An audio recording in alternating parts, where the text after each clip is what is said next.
কিয়ামত শুরু হয়ে গেছে। এবার কিয়ামতের ময়দান চালু হয়ে গেল। কিয়ামতের ময়দানে যে যার দিকে দৌড়ায়, কেউ কারো দিকে কোনো খেয়াল নাই, সবাই যার যার মতন দৌড়াইতে আছে। হঠাৎ করে ফুলসিরাতের বিজলি পার হওয়ার সময় হয়ে গেল। এবার ফুলসিরাতের বিজলি পার হবেন, এমন সময় তিনি ফুলসিরাতের বিজলি পার হওয়ার জন্য তিনি যখন চলে গেলেন, ফুলসিরাত পার হবেন, যাইয়ে দেখে এমন হীরার চাইতে ধার, চুলের চাইতে চিকন এমন মানের ব্রিজ, ওনার পক্ষে পার হওয়া কখনোই সম্ভব না। এবার তিনি পেরেশানে পড়ে গেলেন, হায় হায়, এখন আমি এই ফুলসিরাত কেমনে পার হব?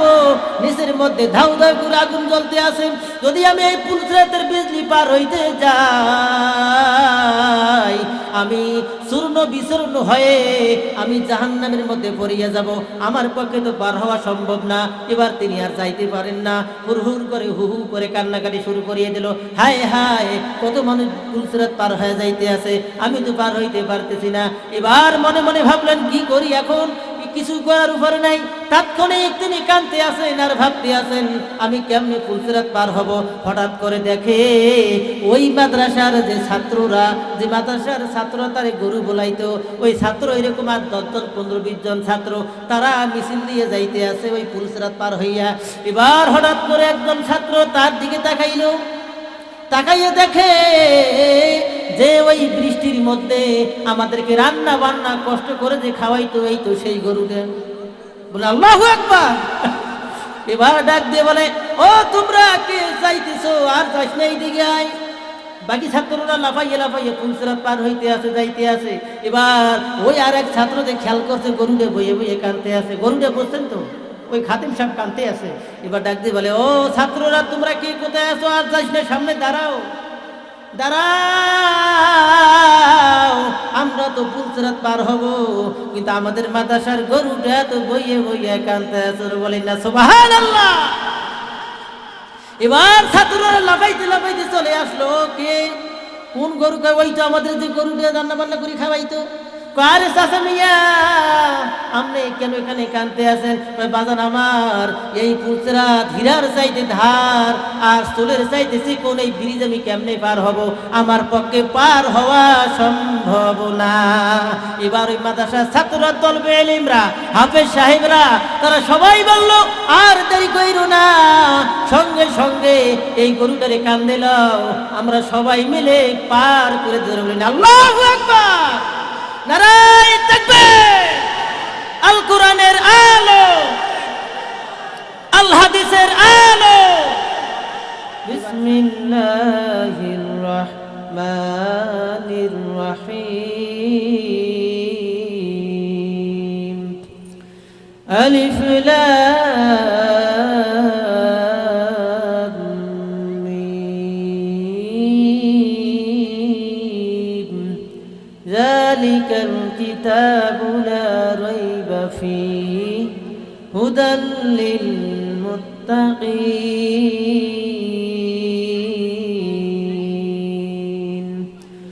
وقال رسول الله صلى الله عليه وسلم خيركم من تعلم القرآن وعلمه إن الله وملائكته يصلون على النبي يا أيها الذين آمنوا صلوا عليه وسلموا تسليما. محبت সাথে করি, اللهم صل على سيدنا ونبينا وشفينا وحبيبنا ومولانا محمد صلى الله عليه وعلى آله وأصحابه وبارك وسلم. اللهم صل على سيدنا ونبينا وشفينا وحبيبنا ومولانا محمد صلى الله تعالى عليه وعلى آله وصحابه وبارك وسلم. ذكر করি লা ইলাহা ইল্লাল্লাহ, আওয়াজ দিয়ে লা ইলাহা ইল্লাল্লাহ, লা ইলাহা ইল্লাল্লাহ, লা ইলাহা, লা ইলাহা ইল্লাল্লাহ, লা ইলাহা, লা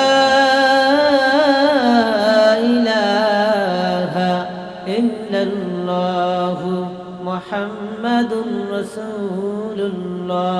সকলে বলি সাল্লাল্লাহু আলাইহি ওয়াসাল্লাম।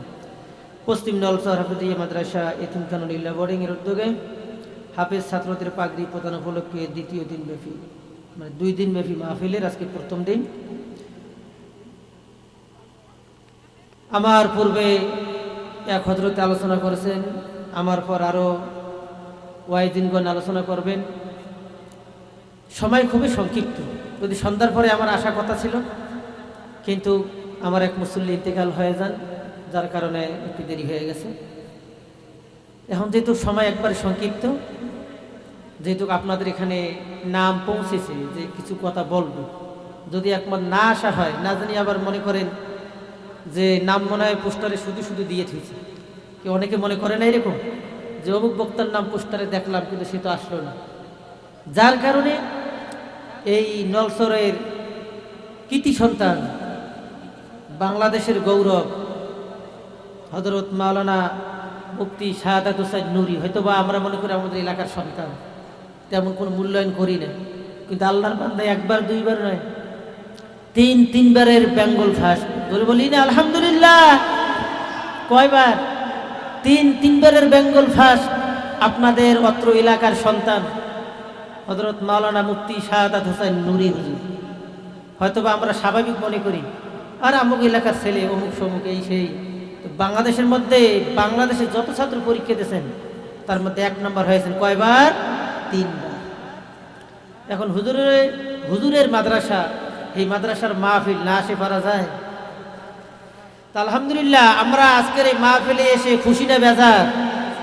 যদি খুশি হয়ে থাকেন সকলে একটু আওয়াজ দিয়ে বলি আলহামদুলিল্লাহ। আর একটু জোরে আওয়াজ দিয়ে বলি আলহামদুলিল্লাহ। লোক আসবে, মনে করেন যে একটু আপান খাইতে গেছে, আস্তে আস্তে আসবে। হ্যাঁ, ইনশাল্লাহ আমরা আস্তে আলোচনার দিকে চলে যাই। তবে যারা আমরা এখন থেকে বসে গেছি, আমরা লসে আছি না লাভে আছি? কি লাভে আছি? আমরা যারা এখানে বসে গেছি, আল্লাহ পাক রব্বুল আলামিন আপনার আমার আমলনামায় নেক লেখা শুরু করে দিয়েছেন ফেরেশতার মাধ্যমে। জোরে বলি না সুবহানাল্লাহ। কি লেখা শুরু আছে নাকি বন্ধ আছে? আর এটার কারণ, এই কারণটা হইল একমাত্র মহাগ্রন্থ আল কোরআনের বরকত। বলি সুবহানাল্লাহ।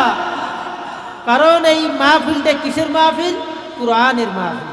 এই কোরআনের মাহফিল বিধায় আজকে নলছরের মধ্যে বা সারা পৃথিবীর মধ্যে এরকম ওয়াজ মাহফিল যে 2-1 জায়গায় হয় না কেন, এই যত জায়গায় মাহফিল হয় তার মধ্যে আমাদের এই জায়গাটাও আল্লাহ পাক রব্বুল আলামিনের দরবারে সর্ব উৎকৃষ্ট। জোরে বলি সুবহানাল্লাহ।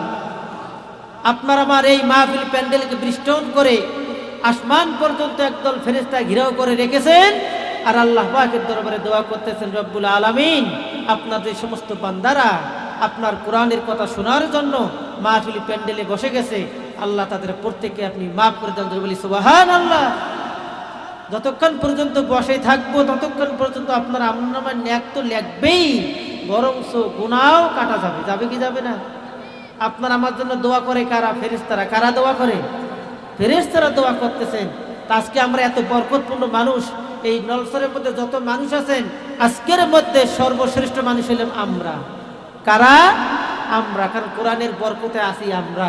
তা কোরআনের বরকতে থাকবে যারা শ্রেষ্ঠ তারা। কথা বলেন ঠিক না বে ঠিক? আল্লাহ পাক রব্বুল আপনাকে আমাকে এমন একটা গ্রন্থ দান করেছেন, জীবন্ত গ্রন্থ। আদম আলাইহিস সালাম থেকে শুরু করে বর্তমান পর্যন্ত এমন কোনো গ্রন্থ নাই যে গ্রন্থকে আপনি প্রশ্ন করলেই উত্তর দেবে, যে গ্রন্থ নাই যে একটা গ্রন্থের বয়স 500 বছর, 1000 বছর, 2000 বছর হয়ে গেছে, ওর মধ্যে একটা কোনো কিছুর পরিবর্তন নাই, এমন কোনো গ্রন্থ নাই। একমাত্র মহাগ্রন্থ আল কোরআন ছাড়া। কথা বলেন ঠিক না বেঠে? আজকে 1400 বছর হয়ে গেছে, একটা নক্তার পরিবর্তনকে ঘটাইতে পারছে? পারছেনি? বাইবেল বলেন, রামায়ণ বলেন, মহাভারত বলেন, তাওরাত বলেন, ইনজিল বলেন, জাবুর বলেন, আদম আলাইহিস সালাম থেকে শুরু করে বর্তমান পর্যন্ত যত বড় বড় কিতাব বলেন আর না বলেন, এমন কোনো কিতাব নাই যে কিতাবের বিকৃতি ঘটে নাই। একমাত্র একখান কিতাব আছে যার কোনো বিকৃতি ঘটার কোনো সুযোগ। জোরে বলি না সুবহানাল্লাহ। এখন বলতে পারেন হুজুর কোরআনকে কেমন জীবন্ত কোরআন? আপনি আমি যদি আমরা কোরআনকে যা প্রশ্ন করব, কোরআন উত্তর দেবে কি দেবে না? কথা বলেন, দেবে কি দেবে না? উদাহরণস্বরূপ যদি আমরা কোরআনকে বলি, কোরআন, ও কোরআন, তুমি যে একখানা কিতাব, তোমার মধ্যে কোনো পরিবর্তন আছে কিনা? তোমার মধ্যে কোনো ভুল ত্রুটি আছে কিনা? আপনাকে আমাকে কোরআন এক ভাষায় আনসার দিয়ে দেবেন, জালিকাল কিতাবুলা রাইবা ফি।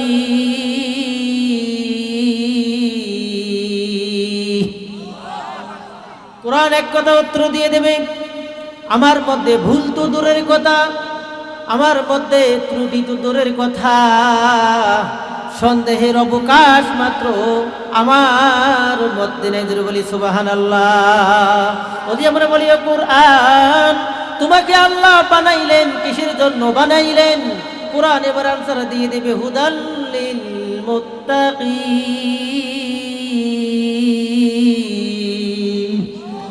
হুদাল লিন্নাস। কোরআন উত্তর দিয়ে দেবে, ও দুনিয়ার মানুষ, তোমরা আমারে প্রশ্ন করেছো আল্লাহ আমারে কেন বানাইলো? আল্লাহ আমারে এই জন্য বানাইলো, এই জন্য পাঠাইলো, একমাত্র তোমাদের হেদায়েতের জন্য, তোমাদের সঠিক পথ দেখানোর জন্য। বলি সুবহানাল্লাহ। হুদাল লিল মুত্তাকিন, মুত্তাকিনদের পথ প্রদর্শক হিসেবে একমাত্র আমি মহাগ্রন্থ কোরআনকে আল্লাহ বানাইছেন। বলি না সুবহানাল্লাহ। যদি এবার কোরআনকে বলি, কোরআন, তুমি আমাদের কাছে আসলা, ভুল নাই বুঝলাম, তোমার মধ্যে কোনো ভুল ত্রুটি নাই বুঝলাম, আল্লাহ বানাইছেন সেটাও বুঝলাম, মুত্তাকিনদের জন্য পথ প্রদর্শক সেটাও বুঝলাম।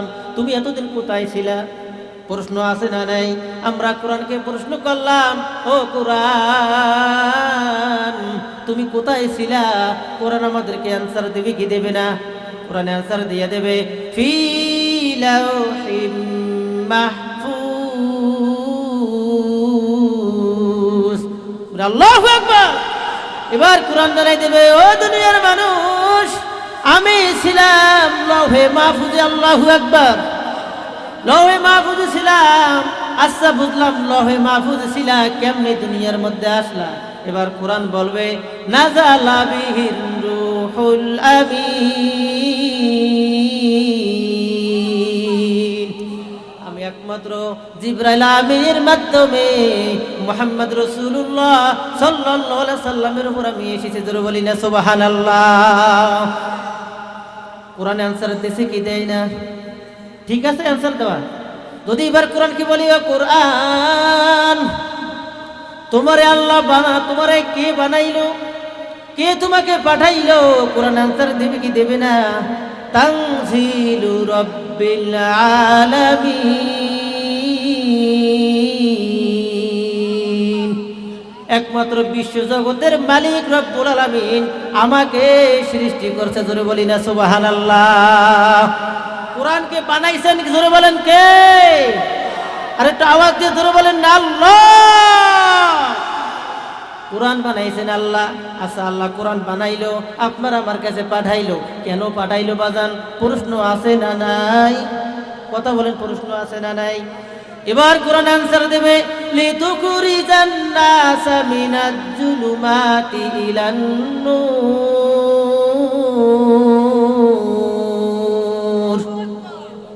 কোরআন উত্তর দিতেছে, ও দুনিয়ার মানুষ, আল্লাহ পাক রব্বুল আলামিন আমাকে দুনিয়ার মধ্যে বানাইছেন, পাঠাইছেন কিসের জন্য? লিতুখরিজান নাস মিনাজ জুলুমাতি ইলান নূর, যাতে করে মানুষ কোনটা আলোর পথ আর কোনটা অন্ধকারের পথ এটা চিনতে পারে। এই জন্য আল্লাহ আমাকে তোমাদের মাঝে পাঠাইছেন। জোরে বলি না আল্লাহু আকবার। আলোর পথ কোনটা, অন্ধকারের পথ কোনটা, এই যে দেখানোর জন্য, বাতাইবার জন্য, বোঝানোর জন্য আল্লাহ পাক রব্বুল আলামিন আমাকে দুনিয়ার মধ্যে পাঠাইছেন। সুবহানাল্লাহ। এবার যদি কোরআন কি বলি, কোরআন আলোর পথ দেখার জন্য তোমারে পাঠাইলো, অন্ধকারের পথ দেখানোর জন্য তোমারে পাঠাইলো। আচ্ছা এবার বলো তো দেখি, এটা কেমন? আমরা আল্লাহ পাক রব্বুল আলামিন আমাদেরকে কেন বানাইলেন? আমরা তো দুনিয়ার মধ্যে মানুষের দিন দুনিয়ার মধ্যে আছি, কি জন্য আল্লাহ বানাইলো? খাবো আর বাথরুম ভরবো, এই জন্য পাঠাইলো। খাবো আর দুনিয়ার মধ্যে বাড়িঘর করবো, এই জন্য আল্লাহ পাঠাইলো। খাবো আর যা ইচ্ছে তা করবো, খাওয়া দাওয়া ফুর্তি করো, দুনিয়াটা মস্ত বড়, যথা সময় মন ডাকলে যাই বাথরুমটা ভরো। কথা বলেন ঠিক না ঠিক? এমন মানুষ আছে না নাই? কয় খাও দাও ফুর্তি করো, দুনিয়াটা মস্ত বড়, সময় হইলে বাথরুম ভরো, এই স্লোগানে মানুষ আছে না নাই? এবার আমরা বলতেছি ও কোরআন, এই স্লোগানের জন্য আল্লাহ আপনাকে আমাকে পাঠাইছেননি, মানুষ বানাইছেননি, জিন বানাইছেননি। এবার কোরআন ডাক দিয়ে বলবে না না, এমন করার জন্য তো আল্লাহ পাক তোমাদেরকে বানাই নাই। আচ্ছা কি জন্য বানাইছেন একটু অ্যানসার দিবানি। এবার কোরআন ডাক দিয়ে বলে ওয়ামা খলাকুতুল জিন্না ওয়াল ইনসা ইল্লা লিয়াবুদুন। এবার কোরআন বলতেছে ও দুনিয়ার মানুষ, আল্লাহ পাক রব্বুল আলামিন তোমাদেরকে শুধু খাওয়ার জন্য বানাই নাই, বাথরুম ভরার জন্য বানাই নাই, বাড়িঘর তৈরি করার জন্য বানাই নাই। দুনিয়ার মধ্যে জাজিম বানাবা, ব্যাংক ব্যালেন্স করবা, জমা জমি কিনবা, আল্লাহ পাক এই জন্য তোমাকে আমাকে বানাই নাই। কেন বানাইছে? ইল্লা লিয়াবুদুন, একমাত্র আমার আল্লাহ পাক রব্বুল আলামিনের ইবাদত বন্দেগী দাসত্ব গোলামি করার জন্য তোমার এবং জিন জাতিকে বানাইছে। জোরে বলি না আল্লাহু আকবার। আল্লাহ বানাইছেন কিসের জন্য? জোরে বলেন। ইবাদতের জন্য। কিসের জন্য? ইবাদতের জন্য আল্লাহ আপনাকে আমাকে বানাইলেন। আমরা কোরআনকে উত্তর দিলাম ও কোরআন, তুমি তো মানব জাতির হিদায়াতের পথ, আল্লাহ আপনাকে আমাকে তো মানুষকে জিনকে কেন বানাইলেন? কোরআন উত্তর দিয়েছে কি দেয় নাই? কথা বলেন, দিয়েছে কি দেয় নাই? কোরআন এইভাবে আপনাকে আমাকে উত্তর দেবে কি দেবে না? একমাত্র ব্যক্তিগত জীবন থেকে শুরু করে রাষ্ট্রীয় বলেন, সামাজিক বলেন, পারিবারিক বলেন, এমন কোনো জীবন নাই, এমন কোনো বিধান নাই, এমন কোনো জিনিস নাই যে জিনিস আল্লাহ পাক রব্বুল আলামিন মহাগ্রন্থ আল কোরআনের মধ্যে বলেন নাই। কথা বলেন ঠিক না ঠিক? যদি আমরা কোরআনকে প্রশ্ন করি, কোরআন আল্লাহ পাক তোমাকে বানাইলেন, তৈরি করলেন, পাঠাইলেন, তবে একটু আমার মনে জানতে চাই আল্লাহ পাক রব্বুল আলামিন তোমাকে যে বানাইলেন, আচ্ছা দুনিয়ার মধ্যে পাঠাইলেন দিনে না রাইতে? প্রশ্ন বাজান আছে না নাই? প্রশ্ন আমরা কোরআনকে ছুড়ে দিলাম। এবার কোরআন উত্তর দেবে ও দুনিয়ার মানুষ, আল্লাহ পাক রব্বুল আলামিন আমাকে বানাইছেন, তবে হ্যাঁ দুনিয়ার মধ্যে কবে বানাইছেন, কবে পাঠাইছেন যদি তোমরা জানতে চাও, আমি কোরআন উত্তর দিয়ে দিলাম। ইন্না আনজালনাহু ফি লাইলাতিল কদর। বলেন আল্লাহু আকবার। আমার কোরআন উত্তর দিতে আছেন যে আল্লাহ পাক রব্বুল আলামিন আমাকে বানাইছেন কদরে রাতে। জোরে বলি না সুবহানাল্লাহ। যদি আমরা বলি কোরআন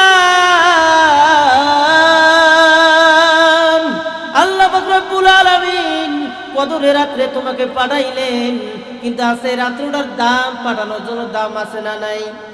এবার কোরআন নিজে উত্তর দেবে লাইলাতুল কদরি খায়রুম মিন আলফি শাহর। আমি কোরআন কদরের রাত্রে নাজিল হওয়ার কারণে আল্লাহ পাক রব্বুল আলামিন এই রাত্রিটাকে 1000 মাসের চাইতে উত্তম করেছেন। ধরে বলি সুবহানাল্লাহ। এই কোরআন যে দিনে নাজিল হইল, দাম আছে না নাই বাজান? রাত্রে নাজিল হইল কোরআনে, রাত্রের দাম বাড়িয়ে গেল। এই কোরআন যে নবীর উপরে নাজিল হইল, নবীর দাম বাড়ছে কি বাড়ে নাই? আল্লাহ পাক রব্বুল আলামিন 1 লাখ মতান্তরে 2,24,000 পয়গম্বর দুনিয়ার মধ্যে পাঠাইলেন মানব জাতির হিদায়াতের জন্য, কিন্তু সর্বশ্রেষ্ঠ মহামানব, সর্বশ্রেষ্ঠ নবী জোরে বলেন কে? মুহাম্মাদুর রাসূলুল্লাহ সাল্লাল্লাহু আলাইহি ওয়াসাল্লাম। কেন বাজার নবীর দাম বাড়িয়ে গেল? এই কোরআন নবীর উপর নাজিল হওয়ার কারণে নবীর দাম বাড়ছে কি বাড়ে নাই? আজ আমরা এই মাহফিলের প্যান্ডেলে বসে আছি, আপনার আমার দাম এমনি বাড়ে নাই। এই কোরআনের মাহফিলে এসেছেন বিধায় আপনার আমার দাম আল্লাহ রব্বুল আলামিন বাড়াই দিয়েছে কি দেয় না? কোরআন দাম বাড়াই দিয়েছে আপনাকে আমাকে। আর এই হাফজখানা দেখেন, লিল্লা বোর্ডিং, এই হাফিজি ছাত্র হাফেজ ছাত্রদের পাগড়ি প্রদান উপলক্ষে আজকের এই মাহফিল, কোরআনের মাহফিল, কোরআনের মাদ্রাসার উপলক্ষে মাহফিল। জোরে বলেন কথা ঠিক না ঠিক? এখন এই মাদ্রাসায় যে ছাত্ররা পড়ে তাদের দাম আছে না নাই? কথা বলেন আছে না নাই? এই কোরআনের সঙ্গে যদি একটা কাগজ, এইরকম 1 টাকার একটা কাগজ, কোনো দাম নাই, যখন এই কোরআন যখন এই কাগজটার মধ্যে যখন আমার মাওলার কোরআনের আয়াত লিপিবদ্ধ হয়ে যাবে, একটা কোরআনের আয়াত লেখা হয়ে যাবে, এই কাগজটার দাম ধরে বলেন আছে না নাই? যদি এই কাগজটা মাটির মধ্যে পড়ে থাকে, যদি কোনো মানুষ জানে যে এইটা কোরআনের আয়াত, কোরআনের বাক্য, কোরআনের শব্দ, সঙ্গে সঙ্গে নিয়ে চুমু খাইবে কি খাইবে না? কিসের জন্য চুমু খাইলো? কাগজটার জন্য না কোরআনের আয়াতের জন্য? কোরআনের আয়াতের জন্য। ও বাজান আমার, 50 টাকার একটা রেহেল আমরা বাজার থেকে ক্রয় করলাম, ওটা কাঠের দাম ধরেন 20 টাকা বা 30 টাকা কাঠের দাম, হয়তো বানানি মজুরি 50 টাকা দাম পড়িয়ে গেল। এই রেহেলটা যখন কোরআনের সঙ্গে স্পর্শে এসে যায়, এই রেহেলটা তখন রেহেল থাকে, কাঠ থাকে না, সম্মানিত কাঠ হয়ে যায়, সম্মানিত কাঠ হয়ে যায়, কারণ কোরআনের সঙ্গে স্পর্শ এসে গেছে। প্রিয় বন্ধুগণ আমার, ও নলসরের মুসলমান, এই কোরআনের সঙ্গে যারাই জড়িত থাকবে তাদের দাম আমার মাওলার কাছে বেশি না কম? আরো জোরে বলেন, বেশি না কম? এই কোরআন একজন ছাত্র পড়ে, উদাহরণস্বরূপ আমি আজকে একজন হুজুর আপনাদের সামনে বসে আছি, কথা বলতে আছি, যদি আপনারা জানেন হুজুর কোরআন পড়তে পারে না, হুজুর কোরআন বলতে পারে না, আপনারা আমাকে আর সম্মান করবেন নি। সুতরাং আমাদের সম্মান তাও কিসের কারণ ধরে বলেন? কোরআনের কারণ। মাদ্রাসার সম্মান কোরআনের কারণ। এই কোরআন যারাই মানবে তাদের সম্মান বাড়বে না কমবে? এই কোরআনের বিরোধী যারা করবে তাদের সম্মান বাড়বে না কমবে? বাড়বে না কমবে? আমরা কোরআনকে বিরোধী করব না কোরআনের পক্ষে থাকবো? ধরে বলেন, কোরআনের পক্ষে থাকবো না বিরোধী থাকবো? আর কোরআনের পক্ষে থাকবেন কিভাবে? কোরআনের মাদ্রাসা যেগুলো আছে, কোরআন যাদের জানা আছে, কোরআনের মাদ্রাসা যে ছাত্র পড়ে, যে হুজুরে পড়ায়, যে হুজুরে জানে, তাদের সবাইকে সম্মান করার মানেই হইল কোরআনকে সম্মান করা। ধরে বলেন, কথা ঠিক না ঠিক? কোরআনকে সম্মান করুন। খালি কি কোরআনকে সুবে দিলে সম্মান হবে? খালি কোরআন বাড়ির মধ্যে রেখে দিলে সম্মান হবে? কোরআন যারা জানে তাদের প্রত্যেককে সম্মান করতে হবে, তাহলেই কোরআনকে সম্মান করা হবে। আমাদের হযরত মাওলানা মুফতি শাহাদাত হোসেন নুরি হুজুর, আমার সম্মানিত প্রাণপ্রিয় কলিজার টুকরা উস্তাদ, তার মাদ্রাসা এখানে, এই মাদ্রাসার প্রতি আমরা খেয়াল রাখবো কি রাখবো না? ছাত্রদেরকে মহব্বত করবো কি করবো না? ছোট্ট একখানা ঘটনা, টাইম একবারে সংক্ষিপ্ত সময় চলে এসেছি, ছোট্ট একখানা ঘটনা বলবো। কোরআনের মহব্বত করলে কি হয় একটু বলা লাগে না? এক মাদ্রাসা, এরকম একটা গ্রামগঞ্জে একটা মাদ্রাসা ছিল, ওই মাদ্রাসা ছিল লিল্লা বোর্ডিং। কি ছিল ধরে বলেন? লিল্লা বোর্ডিং ছিল। বোর্ডিং এর একজন খাদেম ছিল। বোর্ডিং এ কি ছিল? একজন খাদেম ছিল। তো মাদ্রাসা থেকে একটু বোর্ডিংটা দূরে ছিল, কাছাকাছি জায়গা ভালো ছিল না, এই জন্য একটু দূরে থাকার কারণে ওই জায়গা থেকে রান্না বান্না করে নিয়ে আসে। তো মাদ্রাসার ছাত্ররা, বিশেষ করে হাফিজি মাদ্রাসার ছাত্র, যদিও তারা কোরআনে পাক জানে, শোনে, বোঝে, পড়ে, একটু সম্মান তো আছেই তাদের, কিন্তু অন্য দিক থেকে শয়তান তো আর বইয়ে নেই।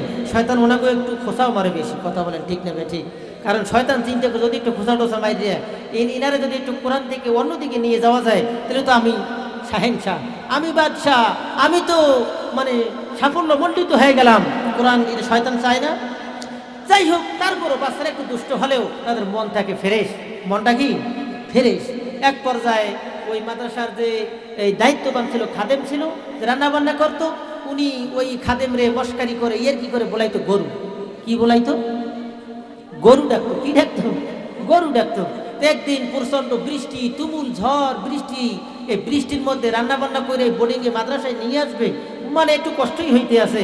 যাই হোক, তারপরও খানা তো নিয়ে আসা লাগবেই। ওই খাদেম সাহেব এই বৃষ্টির মধ্যে কষ্ট করে খানা নিয়ে চলে এসেছেন। আসার পরে ছাত্ররা জাগরতেছে, এই আমাদের গরুটা খাবার নিয়ে আইছে, আমাদের গরু খাবার নিয়ে আইছে, আমাদের গরু খাবার আনছে। ছাত্ররা খুশিতে বলি ফেলাইছে। কিন্তু বেড়া সাদা সিধা মানুষ তো, তা সাদা সিধা মানুষগুলো একটু চেতলে আবার একটু বেশি চেতে। কথা বলেন ঠিক না ঠিক? অনেক মানুষ দেখবেন সাদা সিধা সরল, সহজে চেতে না, যদি চেতে আর ছাড়ে না।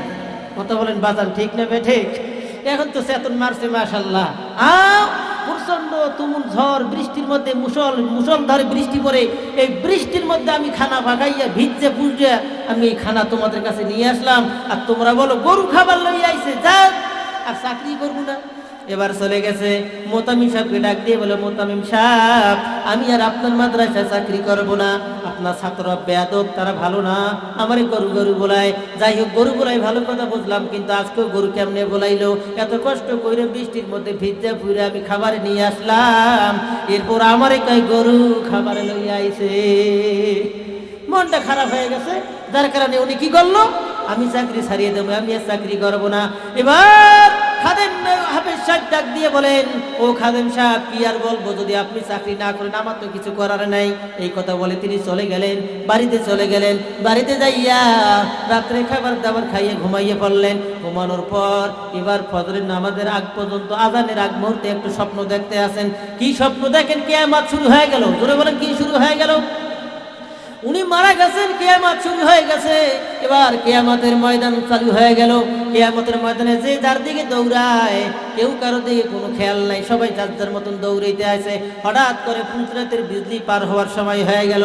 এবার ফুলসিরাতের বিজলি পার হবেন, এমন সময় তিনি ফুলসিরাতের বিজলি পার হওয়ার জন্য তিনি যখন চলে গেলেন, ফুলসিরাত পার হবেন, যাইয়ে দেখে এমন হীরার চাইতে ধার, চুলের চাইতে চিকন, এমন মানের ব্রিজ, ওনার পক্ষে পার হওয়া কখনোই সম্ভব না। এবার তিনি পেরেশানে পড়ে গেলেন, হায় হায়, এখন আমি এই ফুলসিরাত কেমনে পার হব? নিচের মধ্যে ধাউ ধাউ করে আগুন জ্বলতে আছে, যদি আমি এই ফুলসিরাতের বিজলি পার হইতে যাই, আমি চূর্ণ বিচূর্ণ হয়ে আমি জাহান্নামের মধ্যে পড়িয়া যাব, আমার পক্ষে তো পার হওয়া সম্ভব না। এবার তিনি আর যাইতে পারেন না, হুড় করে হু হু করে কান্নাকাটি শুরু করিয়ে দিল। হায় হায়, কত মানুষ ফুলসিরাত পার হয়ে যাইতে আছে, আমি তো পার হইতে পারতেছি না। এবার মনে মনে ভাবলেন, কি করি এখন? কিছু করার উপরে নাই। তাৎক্ষণিক তিনি কাঁদতে আছেন আর ভাবতে আছেন, আমি কেমনে ফুলসিরাত পার হব। হঠাৎ করে দেখে ওই মাদ্রাসার যে ছাত্ররা, যে মাদ্রাসার ছাত্ররা তারে গরু বলাইতো, ওই ছাত্র এরকম আর 10 জন 15-20 জন ছাত্র, তারা মিছিল দিয়ে যাইতে আছে ওই ফুলসিরাত পার হইয়া। এবার হঠাৎ করে একজন ছাত্র তার দিকে তাকাইলো, তাকাইয়ে দেখে যে ওই বৃষ্টির মধ্যে আমাদেরকে রান্না বান্না কষ্ট করে যে খাওয়াইতো, এই তো সেই গরুটা। বলে আল্লাহু আকবার। এবার ডাক দিয়ে বলে, ও তোমরা কে যাইতেছো? আর যাইস না, এইদিকে আয়। বাকি ছাত্ররা লাফাইয়ে লাফাইয়ে ফুলসিরাত পার হইতে আছে, যাইতে আছে। এবার ওই আর এক ছাত্র যে খেয়াল করছে, গরুটা বইয়ে বইয়ে কানতে আছে। গরুটা বলছেন তো, ওই খাতিম সাহেব কানতে আছে। এবার ডাক দিয়ে বলে, ও ছাত্ররা, তোমরা কে কোথায় আছো? আর যাইস না, সামনে দাঁড়াও, দাঁড়াও, আমরা তো ফুলসিরাত পার হব, কিন্তু আমাদের মাদ্রাসার গরুটা তো বইয়ে বইয়ে কানতে আছে। বলেন না সুবহানাল্লাহ। এবার ছাত্ররা লাফাইতে লাফাইতে চলে আসলো। কে? কোন গরু? ওই তো আমাদের যে গরুটা রান্না বান্না করে খাওয়াইতো। আরে চাচা মিয়া, আপনি কেন এখানে কানতে আছেন? বাজান আমার, এই ফুলসিরাত হীরার চাইতে ধার আর চুলের চাইতে চিকন, এই ব্রিজ আমি কেমনে পার হব? আমার পক্ষে পার হওয়া সম্ভব না। এবার ওই মাদ্রাসার ছাত্ররা, তলবে ইলমরা, হাফেজ সাহেবরা, তারা সবাই বলল, আর দেরি কইরো না, সঙ্গে সঙ্গে এই গরুটারে কান দিলাম, আমরা সবাই মিলে পার করে দিতে বলেন আল্লাহু আকবার, নারায়ে তাকবীর। আল কোরআনের আলো, আল হাদিসের আলো। এবার ছাত্ররা সবাই ওই খাদেমকে কান্দের মধ্যে লইয়া ফুলসিরাত পার হইয়া চলে। জোরে বলেন না সুবহানাল্লাহ। এবার ঘুম ভেঙে গেল। এটা কি ছিল? স্বপ্ন। এটা কি ছিল? স্বপ্ন ছিল। ঘুম ভেঙে গেল। ঘুম ভাঙানোর পর এবার খাদেম ভোর হইতে না হইতে দৌড় মারি দিল। কোথায়? হাফজোখানা মাদ্রাসার দিকে দৌড় মারলো। অথচ আজানও এখনো পর্যন্ত দেয় নাই, আজানের টাইম হয়েছে মাত্র। ডাক দিয়ে বলে, ও হাফেজ সাহেব, ও মোতামিম সাহেব, কে আপনি? আমি তো আপনার মাদ্রাসার খাদেম, গরু। এবার সে নিজেকে আমি গরু। আল্লাহু আকবার। আমি তো আপনার মাদ্রাসার সেই গরু। কি হয়েছে বাজান? আপনি তো চাকরি করবেন না, চলে গেলেন, আবার কেন আসলেন? ও বাজান আমার, আমি জীবনে মাদ্রাসার চাকরি আর ছাড়বো না। কেন বাজান ছাড়বেন না? ও বাজান আমার, ও মোতামিম সাহেব, ও হাফেজ সাহেব হুজুর, আমি এই চাকরি কিয়ামত পর্যন্ত যদি আল্লাহ আমার হায়াত দেয়, আমি হাফজোখানা এই মাদ্রাসায় যদি ছাত্ররা আমার গরু বলায়, ছাগল বলায়, ভেড়া বলায়, দুম্বা বলাই, যা বলাই আর বলাকে আমার কোনো আপত্তি নাই, কিন্তু তারপর আমি আমার জীবনেও এই মাদ্রাসা চাকরি আর ছাড়বো না। আল্লাহু আকবার। কেন ছাড়বেন না? স্বপ্নের কাহিনী সব খুলে বললেন। হুজুর এই কাহিনী কিয়ামত হয়ে গেছিল, একমাত্র এই মাদ্রাসার ছাত্ররা আমার এই ফুলসেরাতের পুল পার করাইতে সাহায্য করছে। ধরে বলেন না সুবহানাল্লাহ। তো সুতরাং আমরা পারবো তো মাদ্রাসার পক্ষে থাকতে, পারবো তো কোরআনের পক্ষে থাকতে, পারবো তো হাদিসের পক্ষে থাকতে, পারবো তো মাদ্রাসার ছাত্রদের পক্ষে থাকতে। ধরে বলেন ইনশাআল্লাহ। আল্লাহ পাক রব্বুল আলামিন আমাদের সকলকে কোরআনের জন্য কবুল করে বলেন আমিন। কোরআনের পক্ষ থেকে, মাদ্রাসার ছাত্রদের পক্ষ থেকে, হাফেজ সাহেবদের পক্ষ থেকে, আলেমদের পক্ষ থেকে যতদিন থাকবো আলেমদের পক্ষে থাকবো, যতদিন থাকবো কোরআনের পক্ষে থাকবো, যতদিন কথা বলবো কোরআনের পক্ষে কথা বলবো। এতে আমার যা হয় হোক সেদিকে তাকানোর দরকার। কেটা কেটে পারবো ইনশাআল্লাহ। নারাই থাকবে, নারাই থাকবে। আসসালামু আলাইকুম ওয়া রাহমাতুল্লাহ।